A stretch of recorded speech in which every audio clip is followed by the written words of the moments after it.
attorney, yung paghawak ba nila ng tax declaration na yon ay pruweba na sila po ang nagmamay-ari? Ayun. Yan na yung nakasanayan, di ba? So since for the longest time, yung mga tao, nag-rely sila sa mga rights, sa mga tax declaration na tinatawag, hindi nila na-formalize yung ownership nila over their property.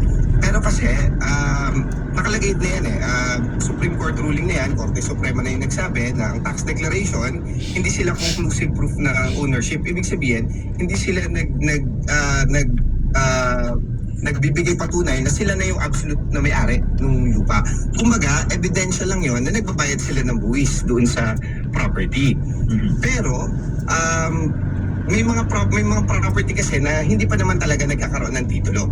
So, following the torrent system of registration sa Pilipinas under property registration decree natin, yung PD 1529, ang mga tax declaration, evidence sila na nagbabayad ka ng buwis dun sa property, and by virtue of sa registration natin ngayon, nare-require na sila to show na you're actually in possession dun sa property.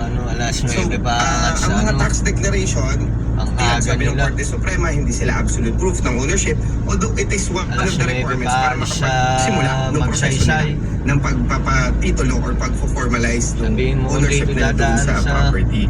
Ang best evidence pa rin talaga ng ownership or ng pagpapatunay na sila may-ari ng lupa, titulo talaga. So, ayun. So ayun po, maraming salamat po, attorney. So malinaw po sa ating mga kababayan, kailangan po ang mas mabigat na pagpapatunay po na sa ating yung lupa ay title.